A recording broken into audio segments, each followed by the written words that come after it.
Educação é uma responsabilidade dos pais. Tá? Educação é uma responsabilidade dos pais. Eu hoje não vou continuar no livro de Isaías, vou fazer isso na próxima ocasião. Eu tenho percebido que há uma grande necessidade de se falar deste assunto, porque hoje em dia nós temos encontrado muitos jovens, muitas crianças desobedientes a seus pais. E isso é fruto, né, de uma cultura que tem tirado a autoridade paterna do lar. Eu hoje quero falar sobre isso, eu quero falar um pouco sobre isso, porque aqui existem casais com filhos jovens. Recentemente nós apresentamos a vida de uma criança que chegou recentemente, o Enzo, né? Então os pais vão começar, né, o seu papel de educadores para ensinar essa criança nos caminhos do Senhor. Né? Lá em Long Branch também nós temos, né, crianças que estão crescendo. Né? Alguns jovens aqui estão pensando em se casar. Né? Outros já se casaram, daqui a pouco vão ter os seus filhos. Né? Nós temos vários jovens casais na nossa igreja, né, que em algum tempo vão produzir, né, os seus filhos e vão precisar aplicar a palavra de Deus na educação dos seus filhos. E eu tenho percebido que é um momento importante.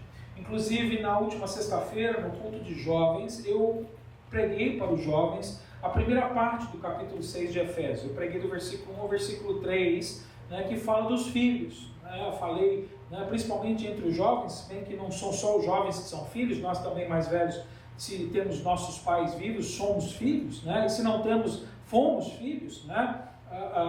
Ou seja, lá a palavra de Deus nos encoraja a sermos filhos obedientes aos nossos pais, a honrar os nossos pais, e isso é importante. Não é só importante porque a obediência nos traz uma bênção de uma vida longânima, de uma vida boa, segundo o mandamento de Deus nos diz. O 6º mandamento dos 10 mandamentos que Deus deu a Moisés é um mandamento que tem uma promessa e diz que aquele filho que honra o pai e mãe, ele vai viver bem e uma longa vida. Mas não é só por isso que é importante nós obedecermos nosso pai, porque isso também é a vontade de Deus, e isso é mais importante. Essa é a vontade de Deus para os filhos, que honrem os seus pais. E eu falei sobre isso quando falei com os jovens na sexta-feira. E ficou no meu coração. Na verdade, eu nem tinha preparado essa palavra durante a semana, eu tinha preparado outra, mas depois de eu pregar para os jovens na sexta-feira, Deus colocou no meu coração, e eu falei, agora eu quero falar com os pais. Mesmo que você não seja pai hoje aqui, isso se aplica a todos nós, todos os crentes, porque na verdade o que se vai pedir aqui dos pais é o que Deus pede de todo o crente, homem, mulher, jovem, criança. A vida de um crente é baseada na palavra de Deus, mas os pais têm responsabilidades, e o pai tem uma responsabilidade específica diante de Deus, e hoje eu quero falar. Apesar de não ser o encontro de homens, hoje eu vou falar bastante, especialmente com os homens. Não só com os homens, mas com toda a igreja, mas especialmente com os homens hoje aqui. Nós vamos aprender um pouco com esta palavra, que está em apenas um versículo. Apenas um versículo. Hoje, nessa cidade, está havendo uma grande festa, uma grande celebração do Dia de Portugal. Você, na hora de sair aqui, vai ver um pouco de confusão lá fora, as ruas já estão sendo fechadas.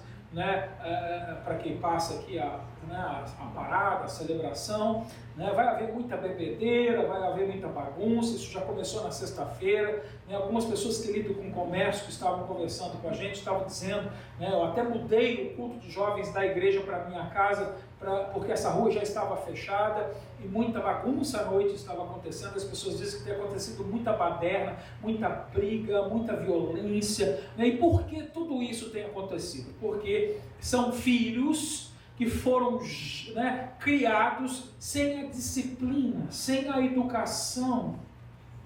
E aí a gente hoje vê esse resultado. A gente não pode nem andar na rua e vir à nossa igreja num dia de festa, porque senão a gente corre o risco de sofrer uma violência. Essa é a situação.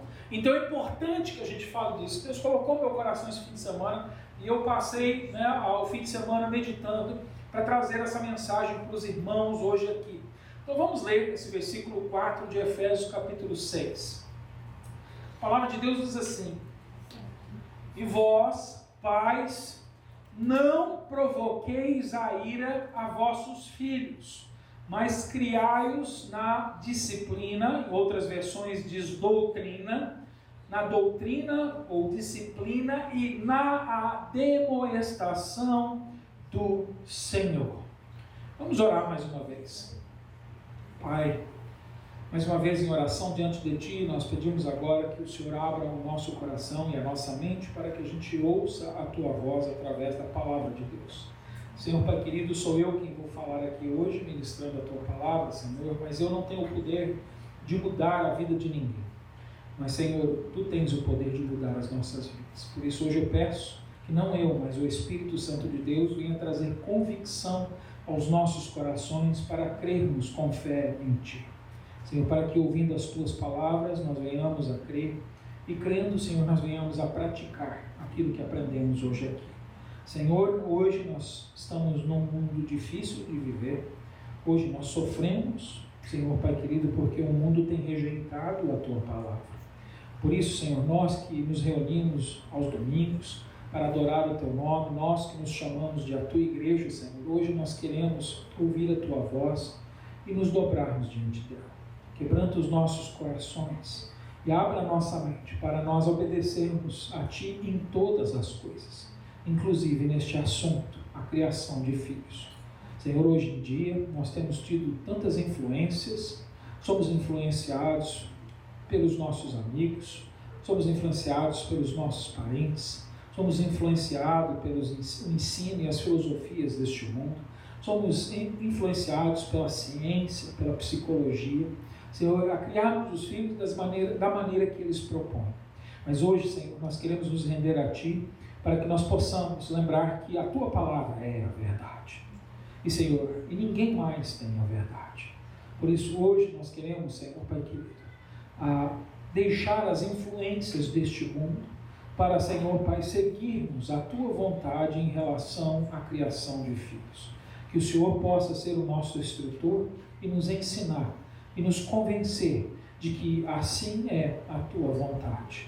Senhor, Pai querido, obrigado e venha falar conosco hoje, em nome de Jesus eu oro. Amém. Amém. Como eu disse, nós estamos vivendo dias difíceis, fora do normal, coisas estranhas têm acontecido, com muita frequência nos últimos dias em que nós vivemos. Isso tudo, na verdade, está acontecendo porque a palavra de Deus diz, que com a proximidade do fim dos tempos, estas coisas aconteceriam com mais frequência. A palavra de Deus diz que ainda não é o fim, ainda não chegou o momento. Se bem que eu gostaria que tivesse chegado, essa última semana que passou, com aquele incêndio que houve no Canadá e aquela fumaça que desceu, teve um dia pela manhã que quando a gente saiu para o lado de fora, nós encontramos o céu completamente amarelado. Alguém viu isso aqui? Alguém viu isso, Foi um pouco assustador, na verdade, Foi algo diferente, algo que a gente não está acostumado, a gente olhar para o céu. Eu me lembro que eu não saí lá fora, eu abri a janela assim, e para ver como é que estava o tempo lá fora, estava um pouco escuro, e eu olhei para o céu assim, falei, vai chover. Depois eu olhei bem, hoje em dia não estou vendo mais tão bem quanto eu via antes. Falei, mas peraí, está amarelo. Eu tirei o óculos assim, olhei, está amarelo. Eu falei, opa, Jesus está voltando. Aí eu falei, estou pronto, mas não era ainda a hora, não era o dia. Infelizmente ainda não era o dia, não é a hora, e eu sei que não é. Mas a gente tem visto, eu tenho visto nas notícias, principalmente no mês de junho, a frequência de intempéries da natureza que tem acontecido ao redor deste mundo. Quanta destruição está acontecendo ao redor deste mundo em vários países. Coisas que são anunciadas na Bíblia, que vão acontecer com mais e mais e mais frequência, conforme nós nos aproximamos da volta do Senhor Jesus. É uma promessa que Ele faz e a gente vai ver essas coisas acontecer. Mas ainda não é o fim, fique tranquilo, ainda não é o fim. Mas é um pré-anúncio, é um anúncio mostrando para a gente que a palavra de Deus vai se cumprir e não está muito distante. Quanto tempo isso é, eu não sei. Eu espero que ainda seja na minha geração. Mas se não for, Deus sabe qual é o momento certo. Essa é a minha esperança. A minha esperança é a glória. A minha esperança está na glória. E eu espero que você também, com a maturidade espiritual, desenvolva essa esperança. Porque hoje em dia a gente está esperando muita coisa aqui e agora. Eu já não espero mais nada daqui e do agora, eu espero sempre no Senhor. O Senhor me deu essa convicção no meu coração hoje para esperar nas coisas de Deus. E isso vem com a maturidade, isso vem com o tempo, e eu acredito que os irmãos um dia vão chegar lá também, na verdade. Mas a gente está vivendo dias difíceis, e eu tenho percebido que os filhos eles têm se tornado muito desobedientes a seus pais. Hoje em dia as crianças têm tido muita dificuldade de obedecer aos seus pais. Por quê? Porque a autoridade na família tem sido denegrida, tem sido corrompida. Nós estamos sofrendo uma influência que tem ensinado uma cultura nova no meio da família, que tira a autoridade paterna, a autoridade dos pais de dentro do lar. Na verdade, tudo isso a gente sabe que é uma obra satânica, é uma obra do mundo. É lógico que os homens são responsáveis pelas suas atitudes, mas é um plano de Satanás. Eu não sei se você sabe, mas a primeira coisa que Deus instituiu depois de formar a terra foi a família. Logo no princípio, Deus, quando começou todas as coisas, Ele designou que o homem e a mulher se juntassem e formassem uma família. É uma instituição divina. Por isso que também ela é conhecida como uma instituição judeu-cristão. Porque o judeu acredita em Deus e o cristão também acredita em Deus. E existe hoje no mundo, hoje não, sempre existiu, mas hoje nós, de uma maneira muito mais intensa, existe uma luta muito grande para destruir a cultura judia cristã no meio da sociedade. Porque essa cultura judeu-cristã, ela valoriza, ela encoraja a instituição de Deus, divina. E num mundo que não acredita mais em Deus, e num mundo sem Deus, as pessoas, elas rejeitam aquilo que nós dizemos que Deus começou a fazer, que é instituir as famílias. Então eles querem destruir. E uma maneira de destruir as famílias é removendo a autoridade de dentro do lar. Porque aí cada um faz o que quer, cada um manda como quer, e na verdade não existe uma família. Existe um grupo de pessoas juntas, em luta. E esse é um artifício, que Satanás usa para destruir, os planos de Deus sobre a terra. Graças a Deus nós sabemos que existe um remanescente, vai sempre haver aqueles que creem no meio de uma geração incrédula, e o Senhor vai continuar levando as famílias adiante. Aliás, se não houvesse mais famílias, talvez o mundo estaria em grande problema, se nós tivéssemos seguido, porque já nós seríamos a última geração e não teríamos mais pessoas vindo após a nossa geração. Bom, diante dessa luta satânica no mundo espiritual, existe uma influência no mundo em que nós vivemos. E Satanás, ao longo de todos os anos, sempre influenciou as culturas e as nações. E nos dias que nós estamos vivendo dias que estão sendo caracterizados pela influência de alguns movimentos. Antes de eu começar a minha mensagem exatamente em Efésios 6:4, eu quero dar essa introdução para você entender, para que você tenha um pouco de conhecimento, para pensar, para ter um raciocínio lógico, para que você entenda o porquê que isso é importante e o porquê que isso está acontecendo. Existem alguns movimentos que surgiram nas últimas décadas, talvez quase há 100 anos atrás, ou talvez um pouco mais de 100 anos atrás, que são movimentos que querem destruir essa cultura cristã, querem destruir o cristianismo, como um pensamento cultural. Eu não estou falando do cristianismo bíblico, da igreja do Senhor Jesus, mas da influência que o cristianismo bíblico trouxe sobre a cultura, porque hoje tem muita gente que não é cristã, mas vive debaixo da influência do ensino cristão. Isso vai de contra com o pensamento e a filosofia mundana. Então eles querem destruir isso no meio das pessoas. E eles estão conseguindo. Esse movimento ele começou com algumas ideias filosóficas, né, que depois se tornaram teorias, que depois foram começando a ser colocadas em prática, né, nos nossos dias, através de um homem chamado Karl Marx, que é o que a gente chama de marxismo clássico. Ele trouxe uma ideia de comunismo ou socialismo, onde, né, nessa ideia, na época em que ele vivia, havia diferenças de classes grandes, né, e ele reconhecia que havia uma classe privilegiada, que ele chamava de burguesia. Você já deve ter ouvido esse termo, a burguesia, os ricos, as pessoas com poder, com muito dinheiro, e tinha uma outra classe, lógico que havia outras classes, mas as duas classes principais eram essas, a burguesia e o proletariado, ou seja, um trabalhador. Hoje em dia não se usa muito essa palavra proletariado, se usa mais a palavra classe trabalhadora, né? Para mim sempre houve uma terceira classe também grande, que as pessoas não pensam, que é a classe das pessoas que não trabalham de jeito nenhum. É a classe dos preguiçosos. Tem muitos. Eu acho que ela está crescendo mais e mais nos dias de hoje. Tá? Mas nessas filosofias eles não trataram dessa classe. Porque, na verdade, essas classes elas eram divididas, né, pela situação econômica. Ou seja, o pobre preguiçoso ele era da classe trabalhadora, apesar de não trabalhar, e o rico preguiçoso era da classe burguesa, apesar de não trabalhar. Porque a divisão, na verdade, estava baseada, né, em situação financeira. Então, ele queria acabar com essa divisão de classe. Ele propôs um sistema, né, socialista, ou seja, nessa proposta ele dizia que um dos grandes problemas foi o homem ter começado a ter propriedades. Ou seja, então quando o homem começou a se apropriar das terras, de coisas, então isso produziu isso, onde muitos ganhavam muito e muitos ganhavam muito pouco. Então, com certeza, isso parece ser muito ruim, mas ele dizia que então isso não era necessário, todo mundo poderia viver bem, deveria haver apenas uma única classe.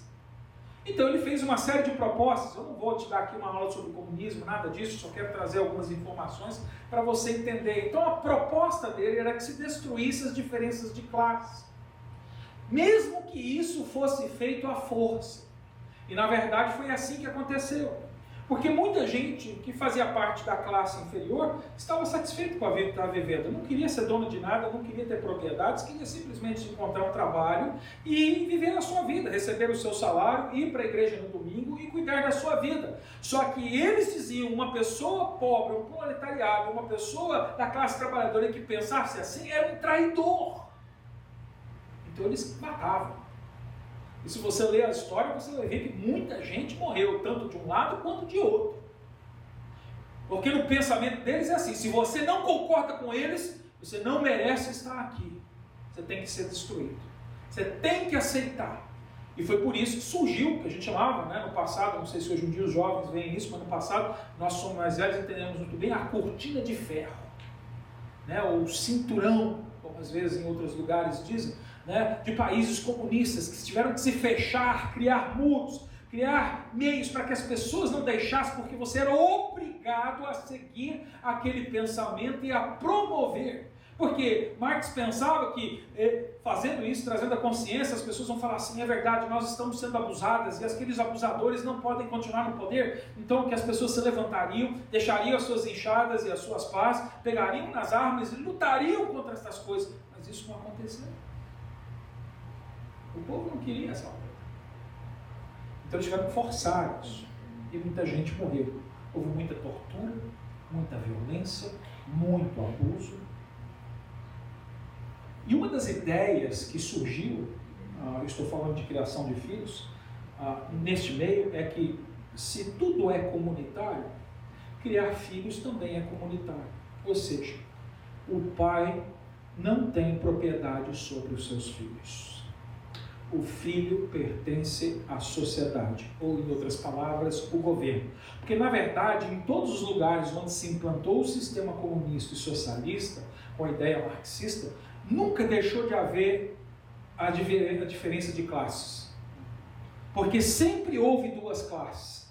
Agora não era uma classe rica e uma classe pobre, era uma classe dominante com poder e uma classe sem domínio e sem poder. Só trocou de mão e trocou de nome. Porque filosofias do mundo, querido, não resolvem o problema da humanidade. Então, eles diziam que a criança, ela pertencia ao governo. A educação da criança tinha que ser feita pela comunidade, pela sociedade, pelo governo, não pelos pais. O que os pais tinham que fazer? Eles tinham que sair de casa e ir trabalhar, produzir. Porque produzindo mais, nós enriquecemos e todo mundo fica com uma vida melhor. O que é mentira em todos esses lugares. Porque, na verdade, em todo o país comunista, até nos dias de hoje, a maioria das pessoas são muito pobres e necessitadas. Se você não acredita no que eu estou falando, vai visitar a China, vai visitar a Cuba.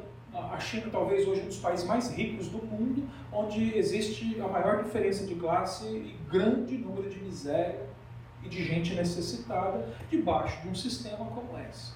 Para provar para você que isso não funciona e não é verdade. No fim, continua privilegiando apenas um grupo de pessoas, são aquelas pessoas que estão no poder. E isso influenciou a família. Porque assim os pais deixaram seus lares e deixaram a educação dos seus filhos nas mãos de professores que estavam de acordo com essa filosofia.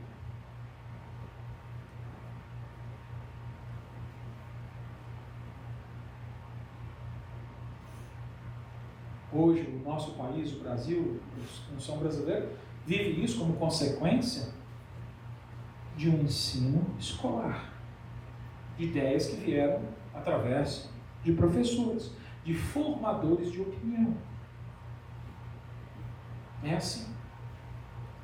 Esse movimento deu origem a outro movimento, que é o que a gente chama hoje de marxismo cultural.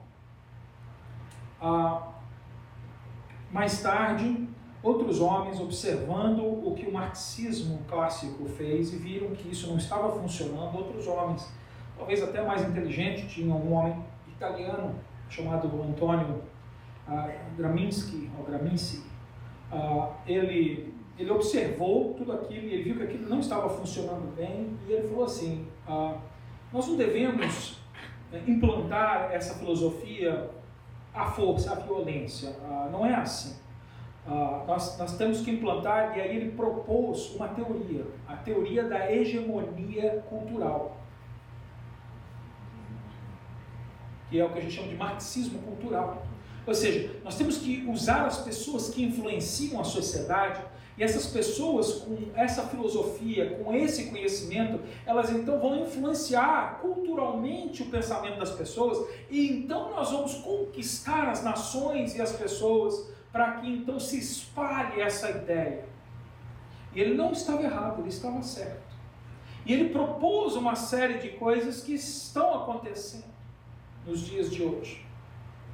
E hoje em dia somos influenciados. Então ele disse que os professores eram formadores de opiniões, e ele disse que a principal classe influenciadora de uma cultura são os artistas. Então eles investiram pesadamente para formar pessoas que estavam envolvidas com a arte, com a música, com a televisão, com o cinema, a comprarem essa filosofia, essa ideia, para que então a sociedade fosse influenciada. E a gente vê que eles tiveram resultado. A gente vê que no mundo artístico não há fidelidade. Nós vemos no mundo artístico que eles trocam de parceiros constantemente. Nós somos ensinados que o casamento é descartável. Ou seja, nós vamos vendo como todas essas coisas que começaram a ser plantadas mais ou menos no século passado, 1915, 1920, quando essas ideias começaram a surgir, um pouco antes disso também, hoje nós estamos colhendo o fruto. Nós estamos vendo como isso tem influenciado.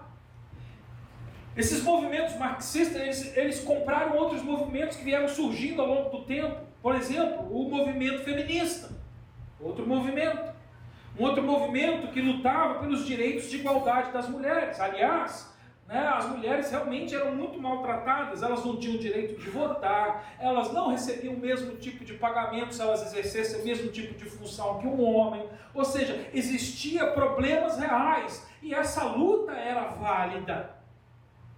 Ou seja, é óbvio que é correto uma mulher ser valorizada tanto quanto um homem com o seu trabalho, com os seus afazeres, com o seu poder de decisão. E a mulher não tinha. Havia um machismo, um autoritarismo. E autoritarismo não é bíblico. Autoridade é, mas autoritarismo não. Tudo isso é fruto do pecado. O problema é que as mulheres, quando começaram essa luta através do feminismo, elas não pararam apenas para buscar a igualdade de direitos. Elas começaram depois a ensinar que as mulheres também tinham igualdade de funções. Ou seja, não tinha diferença entre um homem e uma mulher em relação às suas funções. Mas a Bíblia não diz isso. Deus não fez o homem e a mulher igual em funções. Pelo contrário, ele quando criou o homem, ele deu funções específicas para o homem, quando criou a mulher, deu funções específicas para a mulher. E uma prova disso é a própria biologia. A mulher tem o privilégio de gerar uma vida e o homem não. A mulher tem uma estrutura emocional diferente da estrutura emocional do homem. A mulher tem uma estrutura física diferente da estrutura física do homem. Porque cada um recebeu um tipo de responsabilidade para que juntos cumprissem o mandamento de Deus de formar famílias sobre a face da terra. Cada um com o seu papel. Aliás, querido, para que você saiba, que você não esteja enganado na nossa igreja, a nossa igreja tem uma visão complementarista. O que isso quer dizer? Nós acreditamos no que a Bíblia ensina, de que homem e mulher se complementam. Porque dentro do Evangelho hoje existe uma visão que chama egalitarista. O que essa visão quer dizer? Que homem e mulher são iguais em todas as coisas. Não. A Bíblia, quando fala de não temos diferenças, nós somos iguais, a Bíblia fala em relação à salvação. A nossa vida diante de Deus, tanto homem quanto mulher são pecadores diante de Deus, tanto homem como mulheres precisam da salvação.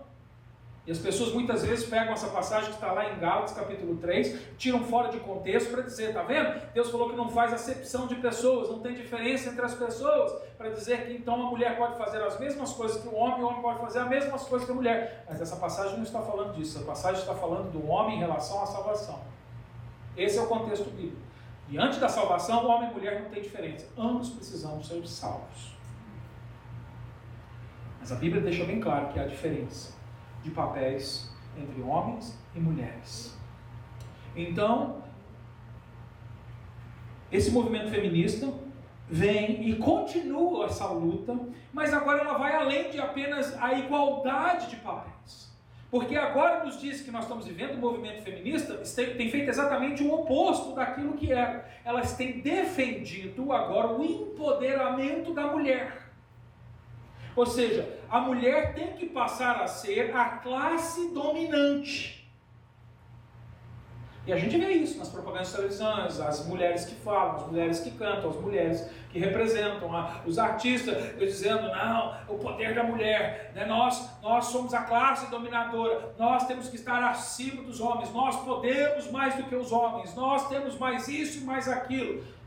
E isso também não é bíblico.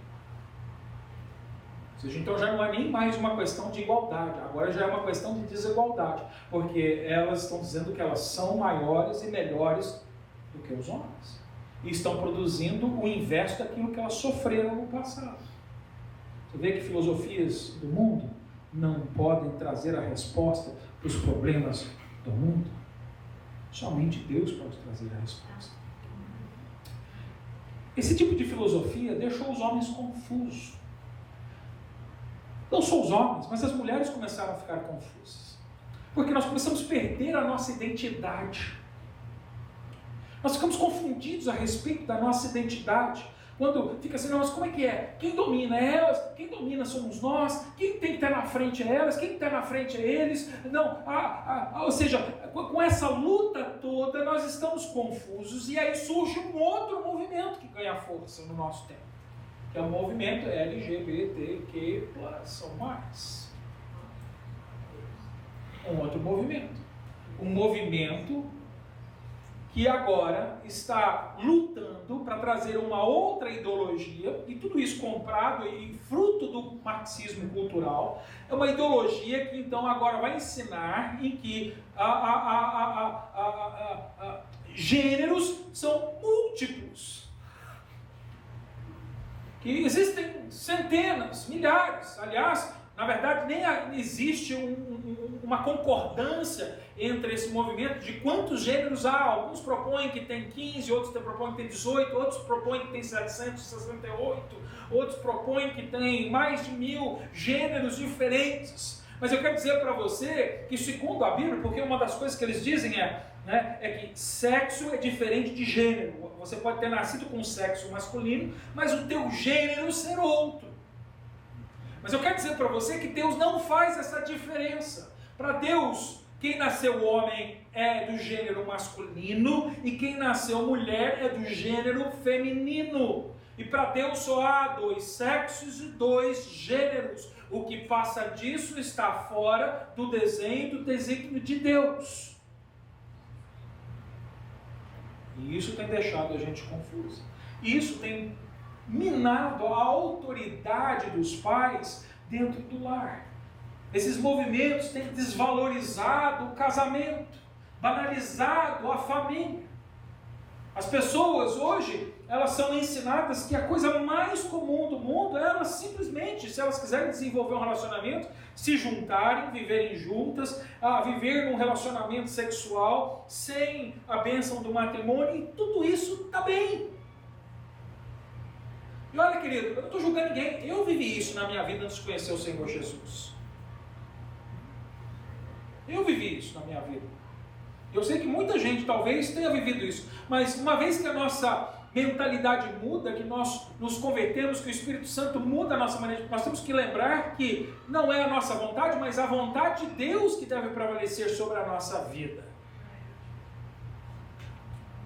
E a gente precisa mudar a nossa mente em relação a estas coisas. Hoje as pessoas dizem, não, a coisa mais normal no mundo é a gente começar um namoro e a gente ter relacionamento sexual. Vai que a gente não tem compatibilidade no sexo, então como é que a gente vai casar? A gente tem que experimentar antes. Fazer prova. Parece a gente lá no Costco. Né? É lá no Costco, eles põem um monte de banquinha lá com os produtos que eles estão introduzindo na loja. Aí você passa lá e fala assim, não, deixa eu dar um pedacinho, dá uma amostra aí. Gostei, vou comprar. Não gostei, eu não vou comprar.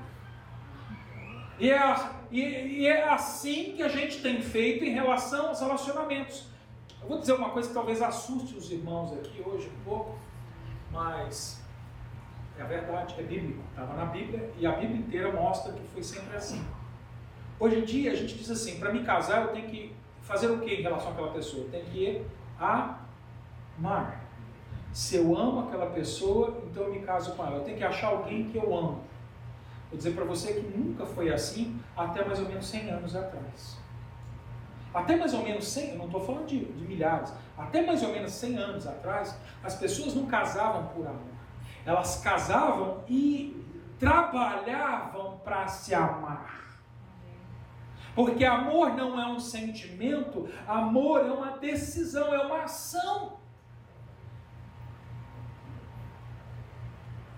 Às vezes as pessoas nem nunca tinham se visto na vida e já estavam casadas, e você encontrava aquela pessoa e dizia, olha, essa é sua esposa e esse é seu marido. Faziam a cerimônia e os dois entravam para dentro de um quarto lá e falavam assim, ok, a hora que vocês consumarem, vocês saem para fora e mostram consumado. Havia algum amor ali? Não tinha amor nenhum ainda, mas a partir daquele dia eles tinham que desenvolver, crescer com amor. Porque é o casamento que produz o amor e não o amor que produz o casamento. Essa ideia do amor produzir o casamento é uma ideia nova, de filosofias mundanas, dos dias de hoje, querido.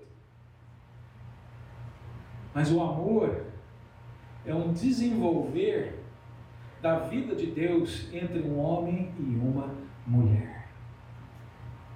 Que bom que nós vivemos numa sociedade que pelo menos hoje a gente tem a oportunidade de ver com quem a gente vai casar, de desenvolver um pouco de relacionamento com essas pessoas. E é por isso que nós, aqueles que ainda que somos cristãos, devemos ensinar aqueles que são cristãos e ainda não estão casados, a o quê? A se guardarem, a desenvolver um relacionamento de santidade, uma amizade, primeiro se tornar amigo. Que bom você poder construir esse amor antes do seu casamento, que vai facilitar o seu casamento.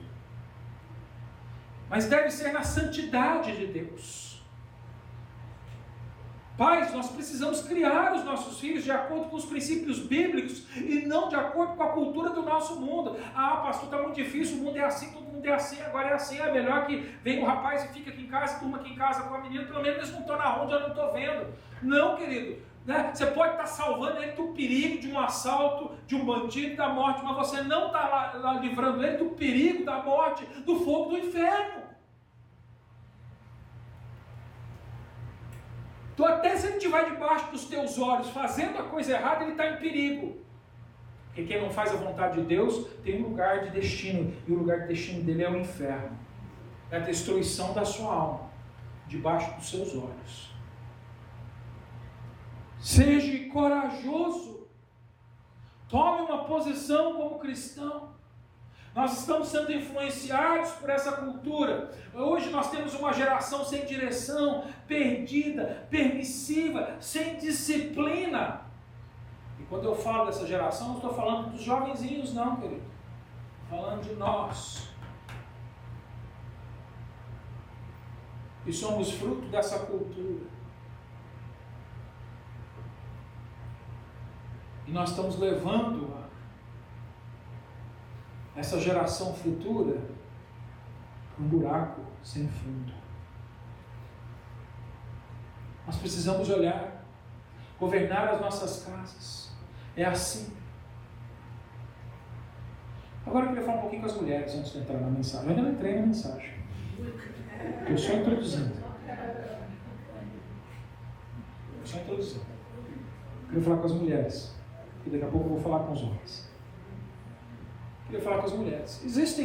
Existe uma outra coisa que tem acontecido nos dias de hoje, aliás não foi só nos dias de hoje, sempre houve na história da humanidade, que também influencia a destruição da autoridade dos pais no lar. E quando eu falo dos pais, estou falando do homem. São mulheres superprotetoras. São mulheres, né, que são fortes, são mulheres que são perfeccionistas, superprotetoras. E essas mulheres, elas destroem a autoridade do homem dentro do lar. Porque elas não dão espaço para o marido. Elas não deixam seus maridos cumprir a sua responsabilidade dentro do lar. Elas pensam assim, e eu entendo, nós somos levados a fazer isso às vezes. Né? Elas pensam assim, não, eu faço melhor do que ele, eu sei o que fazer, ele não sabe o que fazer, então eu posso fazer melhor do que ele, então eu vou tomar a frente e eu vou fazer. Porque a verdade é que muitas vezes existem muitos homens que são omissos. E você, mulher que ama o seu filho, se o seu marido é omisso e ele não faz o que ele tem que fazer, você vai fazer o que você tem que fazer. Eu te entendo. Mas nem sempre é omissão. Às vezes você casou com um homem mais passivo, mais tranquilo, mais lento. Não é omisso, ele é mais lento. Porque pessoas têm personalidades diferentes.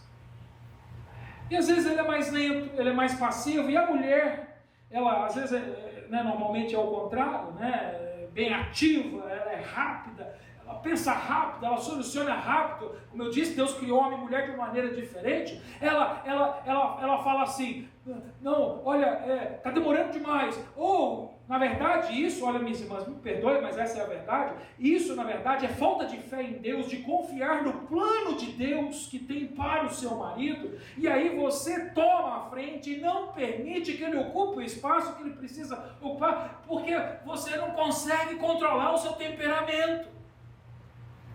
Você não tem paciência para esperar em Deus. Você não está confiando em Deus, que Deus vai levar esse homem, que mesmo que tenha um temperamento diferente do seu, se for um homem de Deus, vai cumprir o seu papel.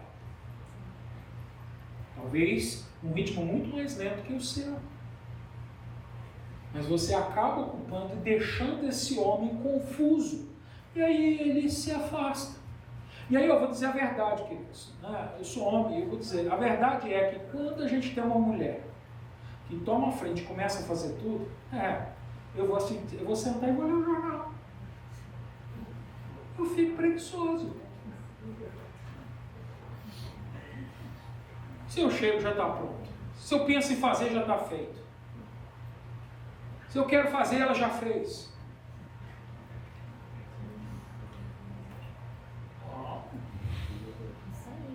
Vou escorar. Não. Essa é uma realidade.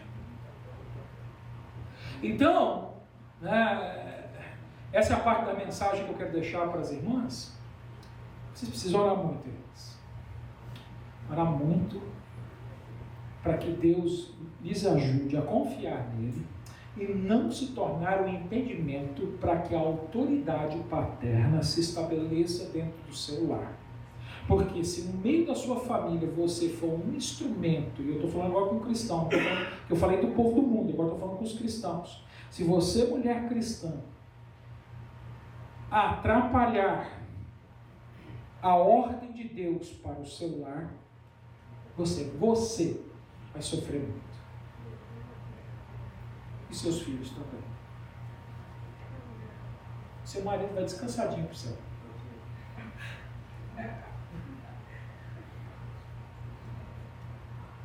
Cuidado.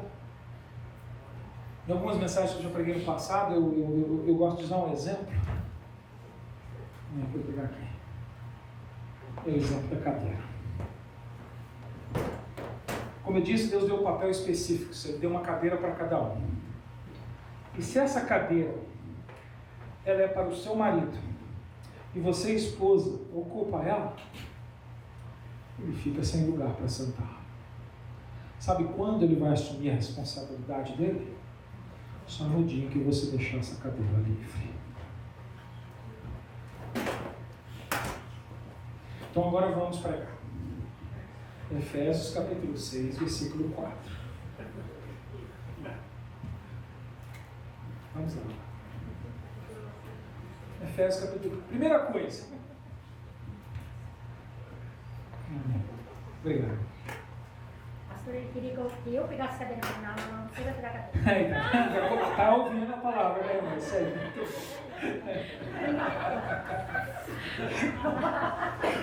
Essa produção é feita. Glória a Deus, eu ainda nem peguei. Olha só, versículo 4 começa assim. A primeira coisa que eu quero mostrar para você é de quem é a responsabilidade primeira, presta atenção nessa palavra, de quem é a responsabilidade primeira de educar os filhos. Olha só, ele começa dizendo: e vós, pais. Ok? Eu quero desfazer uma coisa que pode nos confundir aqui, porque na nossa língua portuguesa, a gente pode usar a palavra pais tanto para designar pai e mãe, os nossos pais, quanto a gente pode usar a palavra pais para designar o plural do homem pai. E aqui nesta passagem do versículo 4, a palavra utilizada aqui no grego é pateres, que é o plural da palavra pater, que é a palavra que se refere aos homens, ao homem que é pai. Então ele não está falando de pai e mãe aqui no versículo 4, ele está falando do homem. Então a mensagem de hoje, eu falei já com as mulheres, eu falei, agora daqui para frente é com os homens, mas vocês todos têm que aprender. É para o homem. Então ele está falando com o homem do lar, com o pai, no plural, pais, e vós, pais. Se você voltar no versículo 1, volta lá no versículo 1 dessa passagem, olha lá no versículo 1, diz assim: filhos, obedecei aos vossos pais no Senhor, pois isto é justo. Aqui a palavra grega não é pateres, aqui não é, a palavra grega aqui é gonilsin, que é uma palavra que significa os pais, o pai e a mãe. completamente diferente da palavra do versículo 4. É outra palavra grega aqui, porque na língua grega tem isso, é como no inglês. No inglês tem essa diferença. Pais é o que? Fathers. E os pais, pai e mãe, é o que? Parents. Na língua inglesa nós temos duas palavras que distinguem estas coisas. Infelizmente, no português e no espanhol, nós não temos. Nós usamos ambas as palavras para designar as duas coisas. E a gente talvez, quando leia a Bíblia, não veja essa diferença. E aqui, como a gente começa no versículo 1 falando entre pai e mãe, a gente, quando chega no versículo 4, a gente é levado a pensar que ele está falando com o pai e com a mãe. E não é. Aqui ele falou com os filhos a respeito do pai e da mãe, mas agora aqui ele para e vai falar com o pai, o papel do pai. Então aqui ele vai mostrar qual é o papel do homem no seu lar, na criação dos seus filhos. O que é que ele deve fazer, é o que ele vai mostrar aqui. Então a gente vê aqui que, em primeiro lugar, a responsabilidade da educação, da disciplina dos filhos é do marido. É o homem que deve educar e disciplinar os seus filhos. Entenda uma coisa, essa passagem não está dizendo que a mãe não participa nesta área. Ela está dizendo que, primeiramente, essa é a responsabilidade do homem. A mulher, Deus falou para ele que ele, quando estava sozinho, que não era bom ele ficar sozinho, então ele lhe daria uma ajudadora idônea. A mulher ajuda o seu marido na educação e na disciplina dos seus filhos, mas a responsabilidade é dele. No dia de prestar contas pela vida daquele filho, que a palavra de Deus diz que os filhos são herança do Senhor, o dia que o Senhor falar assim, o que você fez com a minha herança? Deus não vai chegar para a mãe e falar assim, você cuidou bem do meu menino que eu te dei. Não, ela vai chegar para o pai, porque é responsabilidade primeira dos homens de educar e disciplinar os seus filhos. E o que a gente tem visto e feito na nossa sociedade? Dado a responsabilidade da educação, da disciplina para as nossas mulheres. E é por isso que nós estamos gerando um monte de homem fruta.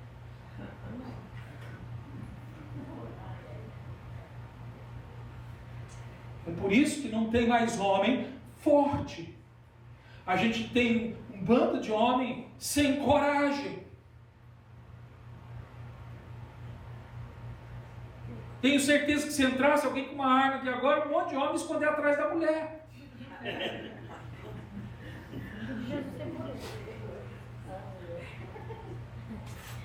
Eu gosto muito daqueles vídeos pegadinhos que eles gostam da internet. Hoje eu fico triste quando eu vejo aqueles vídeos, porque o cara vem assustar, e se assusta mesmo, né? Você não está esperando, dentro do elevador aparece uma assombração, né? Eles inventam cada coisa lá. E as mulheres assustam e tal, mas quando um homem assusta, nem mulher faz aquilo. Grita igual uma mariquinha, pelo amor de Deus. Corre, dá cambalhota.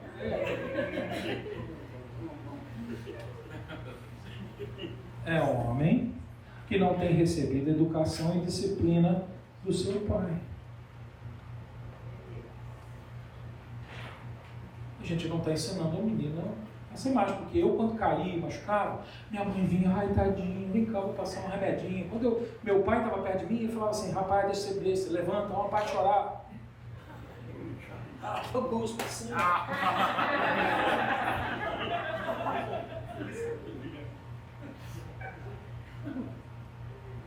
É diferente. Mas o pai faz isso com o filho. Com a filha, não. A menina cai, ele trata ela como uma mulher. Vai lá, dá beijinho, pega, faz isso que nem a mãe faz com o filho. Mas hoje o homem está fazendo com o filho a mesma coisa que ele faz com a filha. Depois fica aí. Não sei porque eu criei meu filho na coisa certa, olha só, agora quer só brincar de boneco. Você tratou ele igual a menina. Você não fez a casca engrossar? Não deixou criar lá no joelho, né? O cascão. A menina era terrível, querido. Aí eu rasgava todas as minhas calças. Aí minha avó, mulher, ia lá e costurava aquelas coisas de couro assim no joelho. Vocês lembram disso? Né? Porque naquele tempo a gente podia ficar comprando calça toda hora, né? Era caro.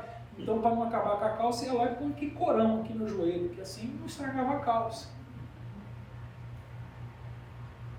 Meu pai não, vai ficar estragando calça que menino, com a bermuda.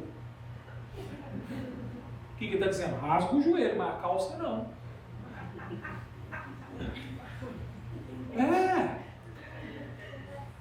É diferente.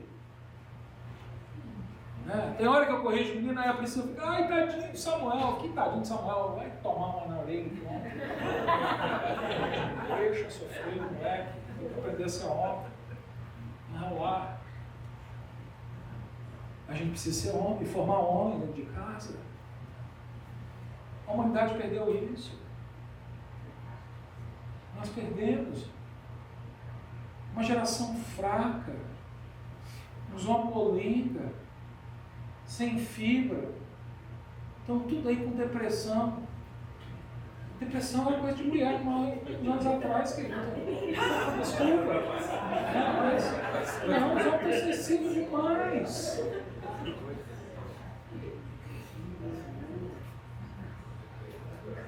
Eu sei que depressão é uma doença que pode atingir qualquer um. Estou brincando,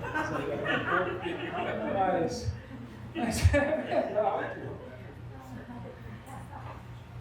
Mas a depressão tem crescido no mundo pela fraqueza dos homens. A mulher quer se sentir segura, que segurança ela tem se o homem dela é o primeiro a correr quando aparece uma assombração. Se você pega uma pegadinha dentro do elevador, a assombração te joga para dentro do elevador e fecha a porta. Pega ela, eu não. Esse é o homem que eu casei. É lógico que ela cai em depressão. É triste, querido, mas é a realidade. É assim.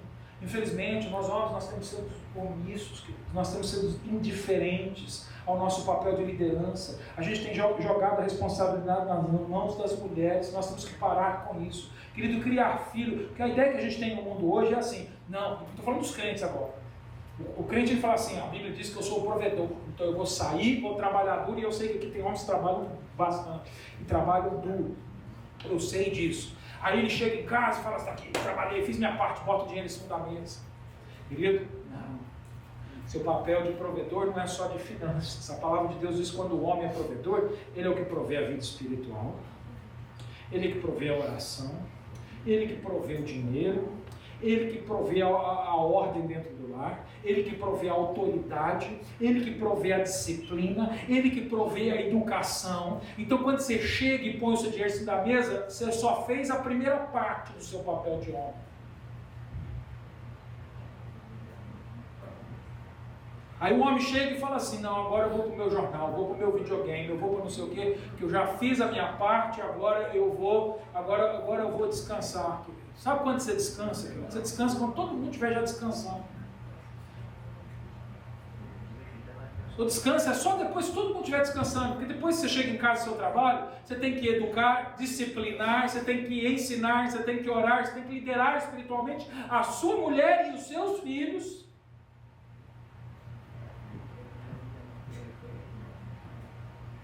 Você tem que dar conta da sua função de marido, e aí eu estou falando, você sabe do quê? E aí depois que passou tudo, ela dorme.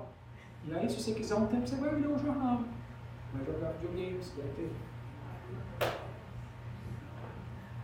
Aí você faz lá, se quiser tirar um tempinho para você, você faz lá, depois de você cumprir todo o seu papel dentro do lar. Não me vem com conversa, pastor, eu estou sem tempo. Não tem que gastar esse tempo coisa nenhuma. Você quer ganhar tempo? Desliga seu telefone, querido. Você vai ver quanto tempo você vai ganhar na sua vida. Isso é muito prático, querido, e realista. Hoje em dia a gente está perdendo tempo no telefone. Né? Tem tanta coisa para ver, é Instagram, é TikTok, é Facebook, né? Se tivesse Orkut, até hoje o povo estava no Orkut também. Tem mais, porque toda hora surge um, né? Já tem mais.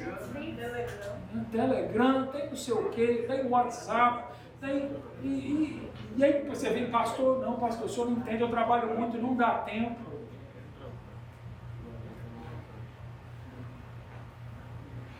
Se Se você é aquele homem que trabalha, porque chega em casa, só deita e dorme, você tem poucas horas para dormir, vou dizer uma coisa, trabalha um pouco menos, mas tira tempo para a sua família, porque a sua família precisa que você cuide dela. Você é o provedor de tudo dentro do seu lar. Aqui a passagem está dizendo aí, vós, pais, homens. Olha a continuação desse versículo e diz, o que a gente deve fazer, ou quer dizer, o que a gente não deve fazer na educação dos filhos. Ele diz, não provoqueis a ira a vossos filhos. O que isso quer dizer, querido? Nós, como pais, nós temos a obrigação, né, de criar os nossos filhos, mas também de não irritar os nossos filhos.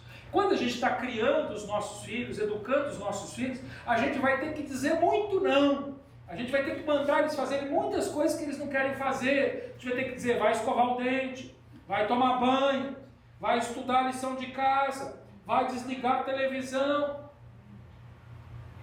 A gente tem que ficar toda hora dizendo para os nossos filhos o que eles têm que fazer. E aí, eles não querem fazer essas coisas, eles ficam irritados com a gente. Então Paulo não estava falando disso, porque ele está falando não irriteis os filhos, só que essas coisas são necessárias para a educação. Então com certeza não é isso que significa não irritar os seus filhos. Então o ponto aqui é o que significa não irritar os filhos, o que é não provocar a ira neles. Provocar a ira dos filhos é não agir com injustiça, é não agir com severidade exagerada, é não agir com hipocrisia, é não agir dando ordens contrárias à palavra de Deus, ordens equivocadas, dar um mau exemplo, agir com imoralidade, pedir que eles façam coisas erradas, desonestas, ser omisso, não dar amor, não dar atenção. E isso é provocar a ira de um filho. Um filho que não é amado, um filho que sofre injustiças constantes. Entenda uma coisa, que nós todos somos falhos e a gente vai falar em algum momento nisso daqui. Mas a gente não pode viver assim. Se a gente vive assim, se você é uma pessoa exagerada em tudo isso, você pode ferir o teu filho, irar o seu filho. E esse pai olhando, dizendo, olha, esse meu pai diz que é crente, mas ele é hipócrita, porque ele me manda fazer uma coisa que ele não faz. Ele fala que eu tenho que orar, mas ele não ora. Ele fala que eu tenho que obedecer a Deus, mas ele não obedece. E isso gera ira no coração do filho, e ele começa a crescer, porque a ira, ela provoca rebeldia. E a rebeldia pode se manifestar de duas maneiras, externa e interna. Aliás, né, a psicologia dos dias de hoje, né, elas dizem assim, não, rebeldia faz parte da idade da adolescência. E eu quero dizer para você que isso não é bíblico, isso não é verdade. A rebeldia, ela existe no coração do filho porque ele é um filherado, porque tem pais que não estão cumprindo o seu papel. A rebeldia não é própria da idade, da pouca idade ou da idade da adolescência. Isso é fruto de uma filosofia mundana, errada. Se o filho é rebelde, existe um problema. Ele é responsável pela sua rebeldia e o pai dele também é responsável pela rebeldia dele. Também não adianta jogar a culpa só no outro. O nosso coração é pecaminoso. E aí ele muitas vezes externaliza. Então ele é aquele filho rebelde que faz bagunça, quebra as coisas, desrespeita os outros, faz coisas erradas, se mete nas drogas, se mete nas coisas. Mas tem alguns que não se metem nessas coisas, mas são rebeldes internamente. Eles internalizam. Eles na sua frente falam que sim, tudo, mas lá dentro no coração dele, ele está dizendo assim, ele não sabe o que ele espera. O dia que eu tiver a oportunidade, eu fujo dessa casa, eu saio desse lugar.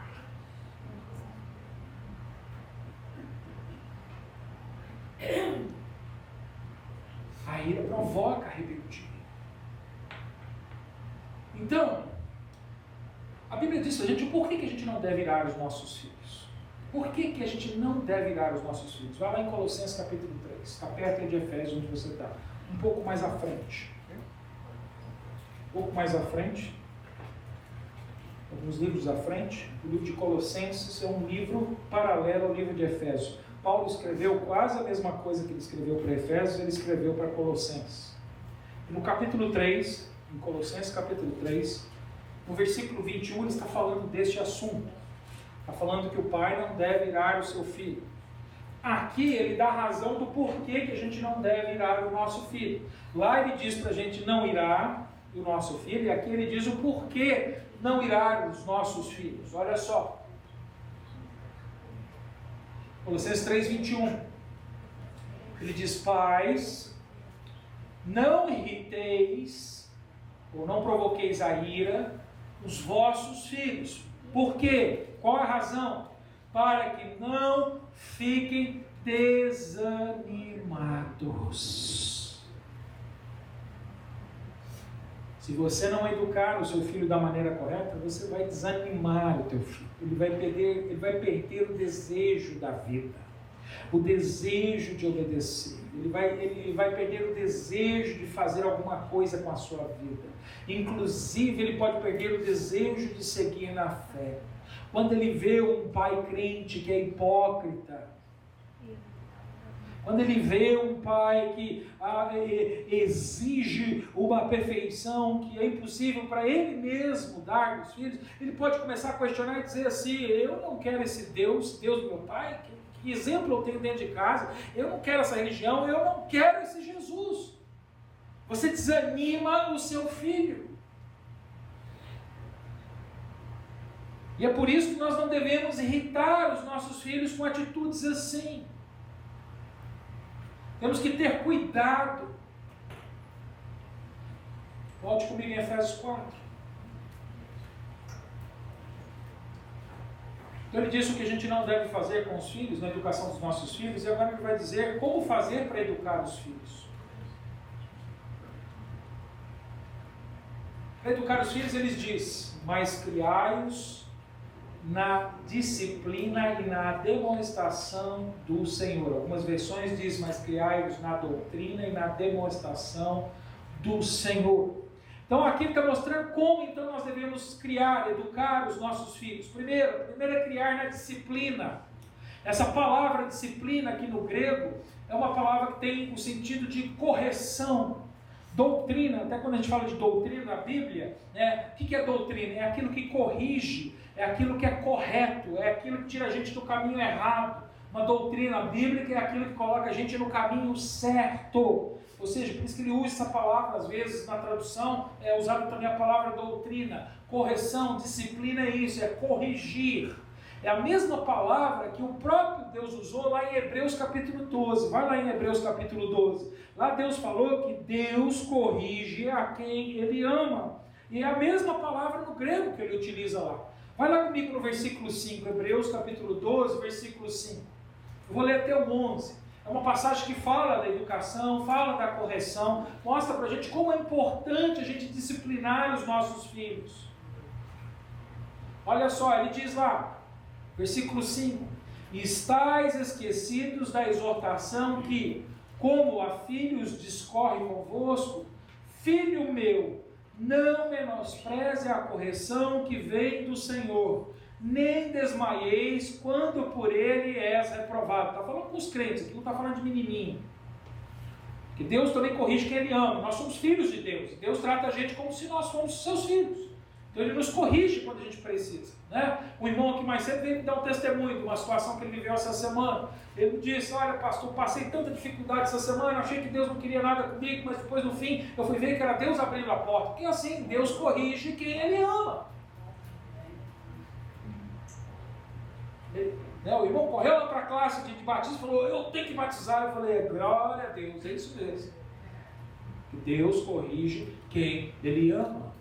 Olha só, 6. Porque o Senhor corrige a quem ama e açoita a todo filho a quem recebe.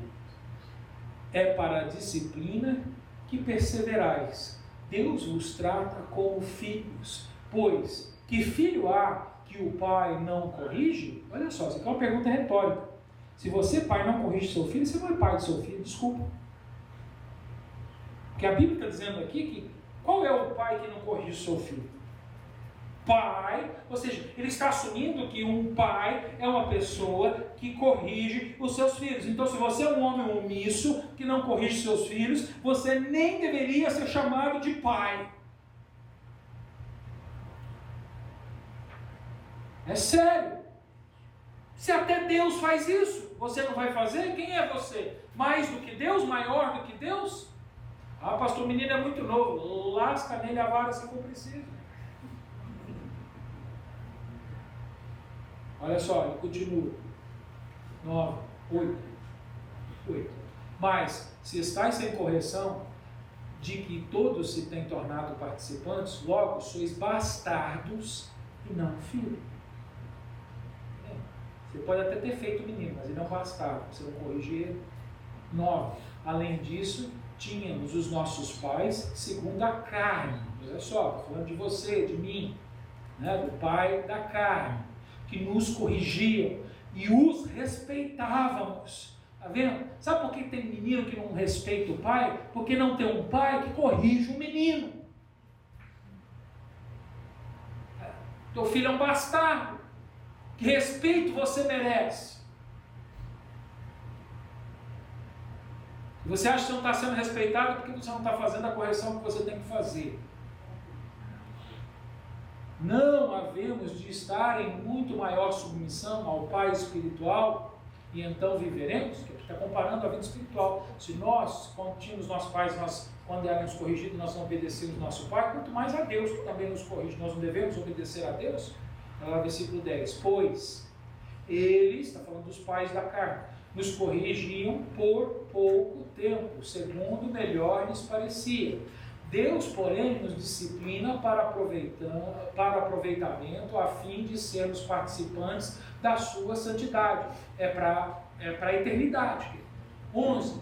Toda disciplina, com efeito, no momento, não parece ser motivo de alegria. Você já viu uma criança que fica feliz quando está sendo corrigida, disciplinada? Não tem, não é normal. Então, meu querido, não fica, eu não vou corrigir meu filho, senão ele vai ficar triste. Deixa ele chorar à vontade, querido. Ele se entristeça mesmo. De dar uma bronca Samuel, ele ficou lá chorando, engano, e eu pensei, tadíssimo, está chorando até agora, você foi muito duro com ele. E falei, e você mais, se você começar a atrapalhar o negócio. Deixa ele chorar, ele tem que sentir, tem que doer, tem que cair lágrima, tem que inchar os olhos. É assim.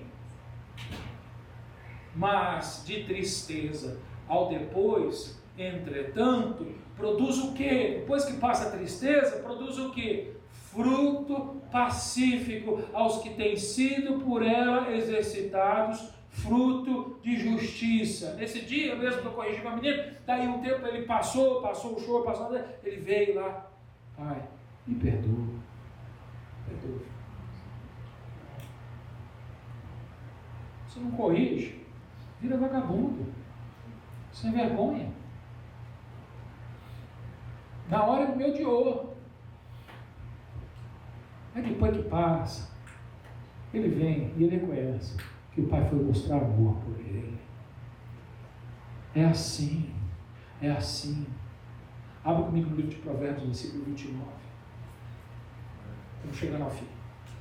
Só mais uns minutos, irmãos.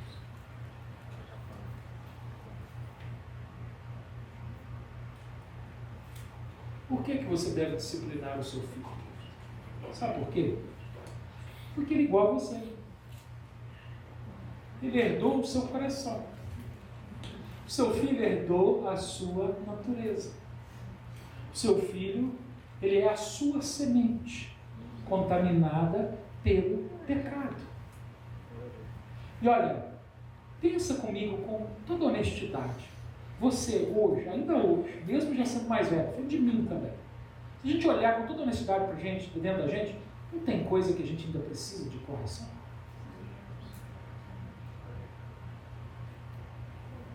Ele também. Provérbios 29, versículo 15 diz assim: a vara e a disciplina, duas coisas juntas, hein? A vara e a disciplina dão o quê? Sabedoria. Mas a criança entregue a si mesmo vem a envergonhar a sua mãe. Hoje em dia, a psicologia moderna, um ramo da psicologia moderna, não todo, um ramo que veio da escola de Frankfurt, na Alemanha, ela ensina que as crianças não precisam mais de professores, que dentro dela há um professor. há um professor dentro da criança. Ela só precisa de um facilitador. Ela vai aprender com seus erros, ela vai se ensinar a si mesma. Querido, essa filosofia é desse mundo, ela não é correta. E se ela foi baseada em fatos científicos, eles erraram profundamente. Porque Deus que criou a ciência e o homem diz exatamente o contrário. Nesse versículo ele diz que a criança que fica entregue a si mesmo vira vergonha para os seus pais. É você quem deve ensiná-la. Para que ela seja uma criança sábia, ela precisa da instrução, ela precisa do amor, ela precisa da argumentação, ela precisa da conversa, da correção, e ela precisa, quando necessário, da punição, do castigo, e dependendo da idade, até da vara.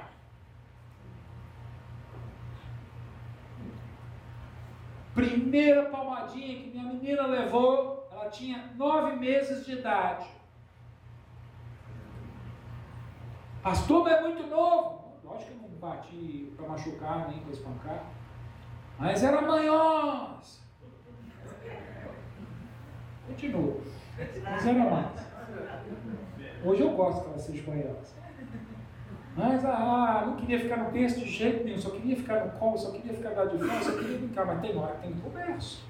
E aí você põe no berço, já abria, ele chorava, ia com o pé para fora, subia, virava, jogava as coisas pro lado. Aí eu pegava, dava aquela calmada, punha de novo. Aí eu falei assim, espertinho.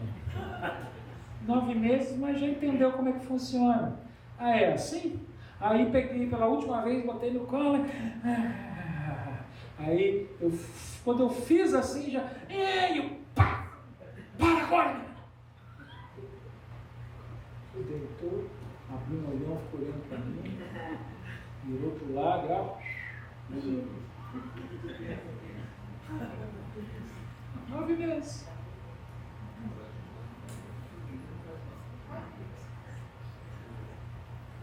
O tempo vai te mostrar o momento certo de você começar. É lógico que hoje, né, está com 17 anos de idade, eu não vou usar a vara mais. Não é mais a idade. Existe a idade certa.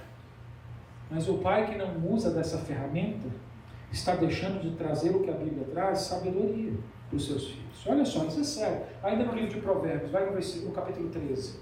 No capítulo 13, ele diz assim, versículo 24. Provérbios 13, 24. O que retém a vara, aqui ele usa uma palavra que no português a gente já não usa mais. Aborrece a seu filho. Essa palavra, se você for numa Bíblia em inglês, você vai ver que a palavra aqui é hate. Ou seja, essa palavra aborrece não significa assim, deixa ele chateado. Não, significa odeia. Aqui a mensagem, eu não sei como é que está no espanhol, mas é assim, olha, a quem retém a vara, odeia o seu filho. Você pensa, não, eu amo meu filho, então eu não vou bater nele. Não, na verdade, você está odiando o seu filho, não dando a ele uma varadinha quando ele precisa. Né? A quem retém a vara, aborrece o seu filho, mas o que o ama, cedo o disciplina. Ana Laura, você acredita que eu te amo, meu filho? E eu usei a vara, não usei? Não precisou muito, não. A Ana Laura foi uma menina comportada, disciplinada, obediente. Samuel também. Ele apanhou um pouquinho mais porque ele é menino. É que às vezes engrossa o corpo. Mas minhas crianças são crianças disciplinadas, comportadas. E eu tenho certeza que eles sabem que eu amo os meus filhos. Porque a gente tem que aplicar os princípios bíblicos, nós temos que crer na palavra de Deus. É assim, não na filosofia desse mundo, não na psicologia desse mundo, não nas ideias e nas ideologias deste mundo, mas naquilo que Deus determinou. Foi Ele quem criou e Ele mostra pra gente como educar os nossos filhos. Olha no capítulo 22, versículo 15, ainda em Provérbios, 22, 15. Ele diz, a estultícia também é outra palavra que a gente não usa mais, né? Para você compreender, estultícia é loucura, é bobeira. Sabe aquele menino bobo? Aquela bobeira que ele faz? O piti que ele dá, né? Que a gente fala em português. Aquela loucura que dá no menino, é isso. Olha, a loucura ou a bobeira está ligada ao coração da criança. Criança faz isso, é normal uma criança fazer isso. A Bíblia está dizendo, a criança vai agir assim, mas seja, vai acontecer. Então, aqui diz, mas a vara da disciplina a afastará dela. Ou seja, o que ele está dizendo? Toda criança vai fazer isso. E quando ela fizer, o que você, pai cristão, deve fazer? Afastar a bobeira com a vara. Simples. É Deus que está mandando você fazer isso. Quero ver o Fernando dar uma varadinha em Deus. Quero ver você vai bonito. O Fernando, é esse. Não, eu quero ver, Fernando. Vamos lá. Eu conheço o Fernando, ele é amoroso, ele é tranquilo. Ele faz, mas Fernando, esse é o papel do homem. Esse é o papel do homem. É assim. Capítulo 23, versículo 13 e 14 diz assim: não retire da criança a disciplina, pois se a fustigares com a vara, não morrerá. Olha só, não é para bater, para marcar o menino, para matar o menino, para abusar. Não é para bater na criança na hora que você está com raiva da criança. Não se corrige um filho quando se está com raiva. A gente corrige o filho depois que passa a raiva. Você tem que ter controle, domínio do Espírito Santo. Passou a raiva, aí você chama o menino e fala assim: agora nós temos que ter uma conversa séria e educar. Porque assim você não vai deixar de dar varada. Eu nunca deixei. Eu muitas vezes peguei meus meninos e falei assim: aqui não é o momento e aqui nem a hora. Mas na hora que chegar em casa vai ter. E às vezes passou o dia inteiro. Chegava em casa e eles pensavam que a gente tinha esquecido. Aí a gente falava assim: vai lá para a cama, põe a bundinha para cima, nós vamos resolver aquele assunto. Aí eles choravam, eles gritavam, mas não corria não. Se corresse ficava pior. Então eles iam e ficavam lá com a bundinha para cima. Não, pai, tem misericórdia. Tem. Foi por isso que eu não te bati na hora que eu estava com raiva. Eu esperei chegar aqui, agora você fez isso e aquilo, e agora você merece, porque a única maneira de afastar essa bobeira da sua vida é com a vara. Então a vara vai te ajudar. A vara é amor do seu pai. E tome varada.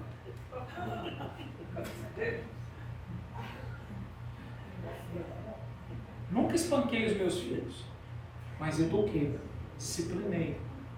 É assim. Deus faz isso. Você não precisa orar comigo, mas lá em 2 Samuel, capítulo 7, versículo 14, na hora que Deus estava trazendo uma promessa ao rei Davi de que ele teria um trono eterno, ele falou assim: olha, quando você morrer, quando você já não estiver mais na face da terra, quando os seus dias acabarem aqui, Deus estava conversando com Davi. Ele falou assim: Davi, fique tranquilo, o seu filho vai assumir o seu trono. O seu trono é eterno, sempre vai ter alguém da sua descendência no seu trono. O seu filho, está falando de Salomão, o seu filho Salomão vai assumir o seu trono. E aí ele fala assim: mas eu vou cuidar dele. Você não vai estar aqui, porque você morreu, mas eu vou cuidar dele. E olha só o que Deus fala para Davi. Davi era o pai, mas olha só o que Deus fala que ele vai fazer com o filho de Davi. Ele diz assim, lá no versículo 14, aqui é Deus falando: eu lhe serei por pai e ele me será por filho. Se vier a transgredir, castigá-lo-ei com varas de homens e com açoite de filhos de homens. Olha só, até Deus dá varada na gente e a gente não pode dar uma varada no filho. Hoje, né, o mundo, né, a gente pode até ter problema com isso, meu querido. Entra em problema, mas siga o Senhor Jesus, senão você vai entrar em problema na eternidade. Fica em problema nesse tempo, para não ter problema na eternidade. Porque hoje o mundo está falando: não, agora estão surgindo leis, mas você não pode encostar no seu filho, você não pode dar. Aí os meninos até hoje ameaçam os pais, porque os pais não têm mais autoridade dentro de casa, né? E falam assim: não, você não pode bater, se bater eu chamo a polícia. Eu me lembro, não, meus filhos não fizeram isso, mas meu cunhado uma vez com o menino dele era muito esperto. Um dia ele foi bater no menino, né, que ele corrigia os filhos, e ele falou assim: eu vou chamar a polícia. Ele falou: tá bom, então não vou te bater aqui agora não, eu vou te levar você lá para um outro país onde não tem polícia. Ele desceu o cacete no celular, eu quero ver. Aí o menino ficou quietinho: não vou bater, pai. E lá a coisa vai ficar pior. E se te ameaçar, que te ameaça, mas tem que ter autoridade, acabou. E é um bom menino hoje, é um homem, né, na verdade. É assim. Até Deus falou para Davi: olha, se seu filho aprontar, eu vou descer a vara nele. Olha, como Salomão aprontou, né? Imagina o quanto esse homem não apanhou. Foi por isso que ele escreveu o livro de Eclesiastes. No final ele apanhou tanto que ele chegou e falou, tudo é vaidade. Tomou vara de Deus. E aí chegou, veio tudo é vaidade. Tudo é vaidade. E aí a última parte desse versículo diz que nós temos que criar na demonstração do Senhor. O que é ademoestar? Essa palavra é muito simples, queridos. Ademoestar, essa palavra demonstrar, ela significa pôr a mente em pé. A mente do jovem é uma mente imatura, é uma mente desorganizada, é uma mente que não está de pé, não está formada. Então a gente, pai, deve ajudar os nossos filhos a ir organizando a sua mente, os seus pensamentos. A demonstrar isso, é pôr a mente em pé. A palavra aqui usada é nautésia, que é uma palavra que a gente usa até para o estudo do aconselhamento bíblico.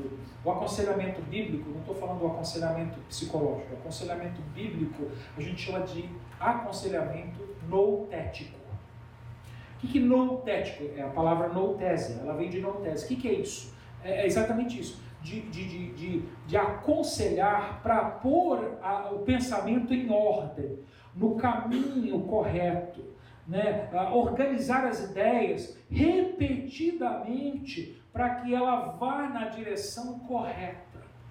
E é isso que a palavra de Deus diz que o pai deve fazer, ou seja, então, se é algo repetido, se é algo que precisa ser organizado, alguém que já organizou o closet, já organizou a sua casa, então, se você já fez isso, você já viu quanto tempo gasta para fazer isso. De vez em quando as mulheres vêm aqui na igreja para organizar ali atrás, né? Elas passam aqui a noite inteira ali arrumando aquelas coisas, e uns meses voltam elas de novo, né? Porque a gente vem e desorganiza, elas vêm e organizam, né? E toma tempo. Então, o que isso quer dizer? Isso quer dizer, pai, estou falando para os homens, pai, você precisa ter tempo com seus filhos.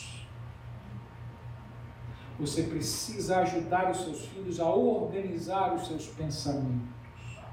Você precisa ajudar o seu filho através do exemplo da palavra de Deus, da vida de oração, do estudo bíblico, a colocar a mente dele em ordem para que então ele caminhe num caminho reto.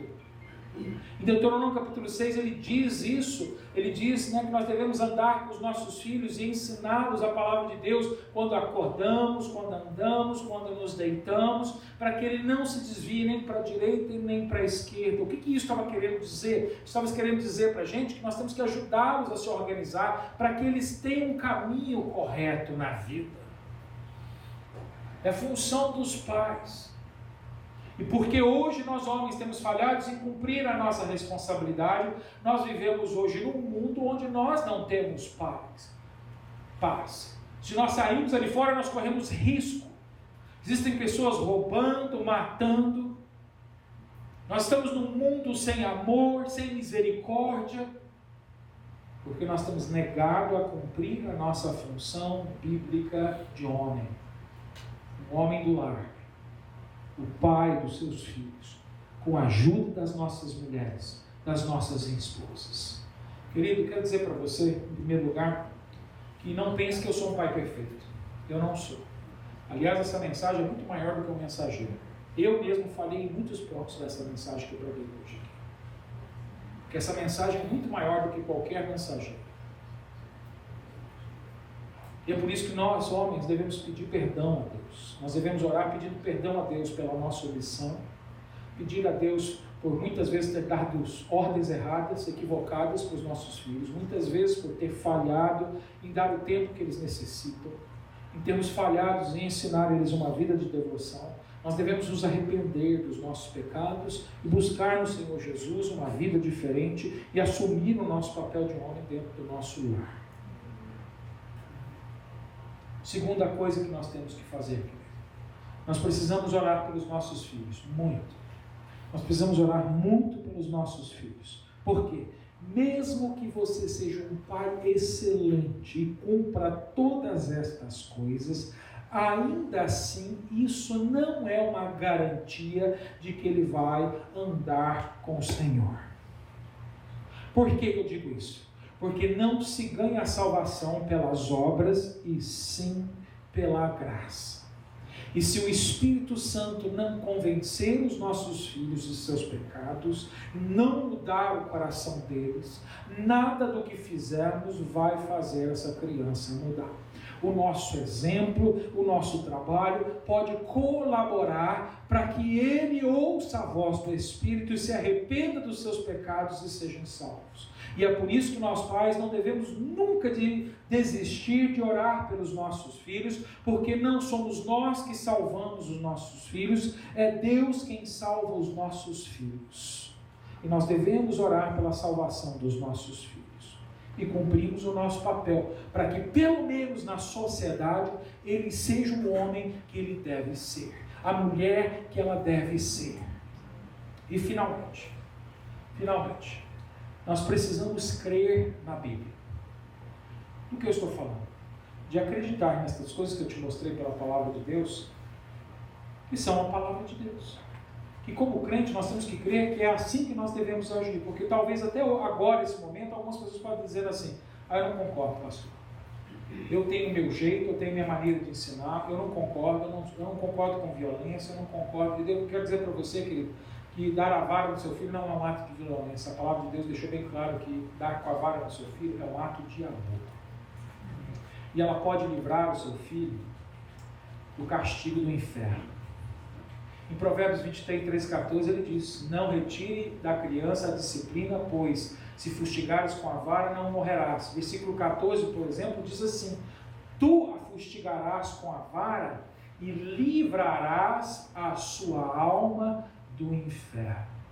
Disciplina dos filhos, querido, é uma atitude espiritual.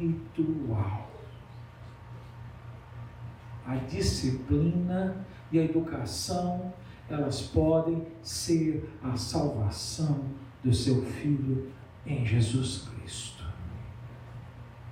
Eduquem os seus filhos e formem homens para essa sociedade.